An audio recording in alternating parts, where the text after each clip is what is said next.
কাঁপাচ্ছেন IPL, যশস্বী শুভমান বাদ, টি-20 বিশ্বকাপের opener পেয়ে গেল বিসিসিআই। বিস্তারিত জানাবো। তার আগে বলে রাখি, আপনি যদি চ্যানেলে নতুন হয়ে থাকেন তাহলে চ্যানেলটি অবশ্যই সাবস্ক্রাইব করে আমাদের পাশে থাকা বেল আইকনটি অবশ্যই প্রেস করবেন। তো আসা যাক বিস্তারিত খবরে। আইপিএল শেষ হলেই শুরু হবে টি-20 বিশ্বকাপের দামামা।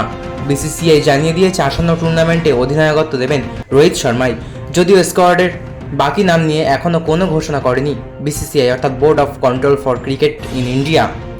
তবে আইপিএলের উপরে বেশ নজরদারি চালাচ্ছে বিসিসিআই, কারণ আইপিএলের পারফরমেন্স দেখেই টিম নির্বাচন করবেন নির্বাচকরা। এহেন পরিস্থিতিতে প্রশ্ন, রোহিতের সঙ্গে উদ্বোধনী ব্যাটসম্যানের ভূমিকায় থাকবেন কোন খেলোয়াড়?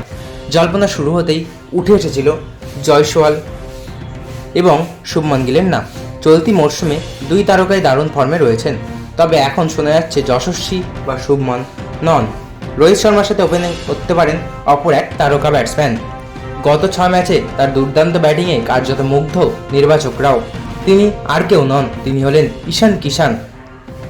যদিও আইপিএল 2024-এর আগে বিসিসিআই তাকে কেন্দ্রীয় চুক্তি থেকে বাদ দিয়েছিল, তবে এখন তার পারফরমেন্স দেখে সিদ্ধান্ত বদল করতে পারে ভারতীয় ক্রিকেট বোর্ড।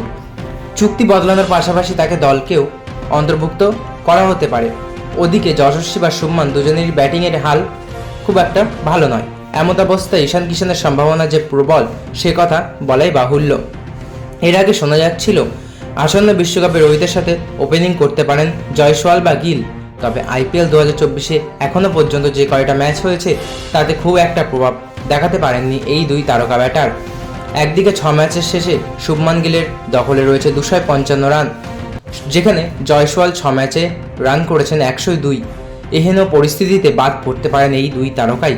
এদিকে ঈশান কিষানের কথা বললে এখনও পর্যন্ত মোট 6টি ম্যাচ খেলেছে তিনি। মুম্বাই ইন্ডিয়ান্সের হয়ে রোহিতের সাথে ওপেনিংও করেছেন তিনি।